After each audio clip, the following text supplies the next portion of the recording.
President Trump was asked by our own Bill Maloogian whether FIFA should be pulled from crime-ridden cities. He says the administration will act if necessary.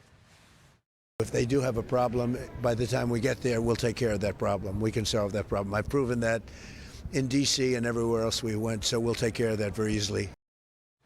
The surge of federal law enforcement in D.C. and Memphis led to a stunning reduction in crime in those places. And the man who was on the ground leading those efforts, Director of the United States Marshals Services, Gady Serralta, joins me now. Gady, I've been wanting to speak to you for quite some time. I'm excited to have you here, so thank you. You're doing great work. Thank you for having me. Yeah, and a sign of the great work you're doing, the mainstream media never acknowledges the successes of the Trump administration, but they can't deny the success of what you're doing. Let's pull this up. CBS, this one is focused on the D.C. deployment. They say violent crime was down in Washington, D.C. by almost half when your agents got there. Washington Post, more than 2,100 people have been arrested. This is in Memphis for homicides, serious crimes, robbery. They've all plummeted in Memphis. Undeniable success. How are you received on the ground?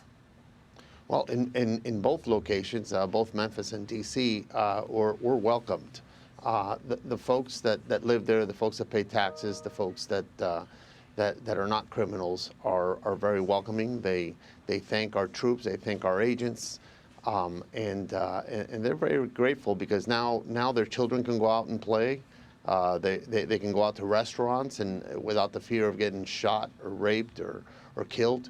So we're very happy with the results, and it's quite an honor to be able to make our American cities safe. Well, I wanted to surprise you with something this morning. You mentioned children being able to go out and play. We talked to one of those children. This is a young man named Braylon, beautiful, smart little boy.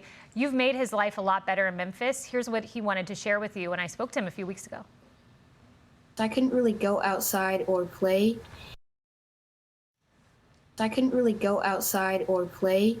And generally, whenever I turned on the news, there's been lots of reports of shootings in my area. So, yeah, that's very scary. I can't imagine what that's like. And Braylon, what's it like now that the National Guard's there? Well, it's been pretty peaceful now. I just kind of made it a thing for me to go outside and also practice my trumpet. And I feel like the crime rate has just slowed down a little bit more. Gady, because of what you and your agents are doing, Braylon can now play the trumpet on his front porch. You guys get demonized a lot, but what's your response to that?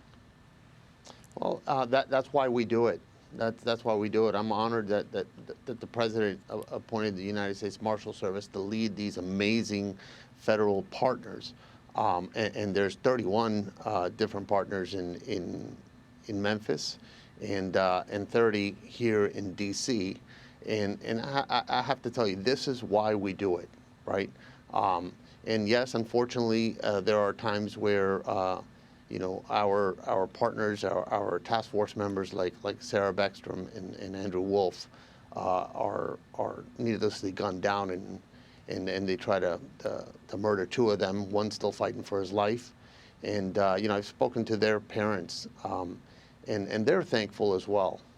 Because they're doing God's work here in the capital of this nation. And I certainly am grateful. And that child that you put on TV, and I appreciate that very much, that's what fuels our tank. Yeah. In law enforcement. I bet. And you're making a difference. And you just mentioned that you had spoken with the families of these two heroic guardsmen. How's Andrew doing and how's his family doing? We saw them in the Oval this week. He's doing better every day. He's got a long road ahead of him, but he's a fighter, and he's putting his best foot forward. His father is in law enforcement as well. So I'm grateful to his father as well for his work. And rather than focus on their pain and their anguish, they turned their attention to the task force and thanked us for the work that we did. I mean, these are great Americans. These are great American patriots, and I feel for Sarah's family and for Andrew's family as well. Yeah, well, we are lifting these families up in prayer. I know Andrew's parents have specifically asked for that, so we continue to pray for him. For you, Gady, keep doing this heroic work and making the lives of people like Braylon better. Thank you. Thank you. God bless you. Hey everyone, I'm Emily Campagno. Catch me and my co-hosts Harris Faulkner and Kaylee McEnany on Outnumbered every weekday at 12 p.m. Eastern, or set your DVR. Also, don't forget to subscribe to the Fox News YouTube page for daily highlights.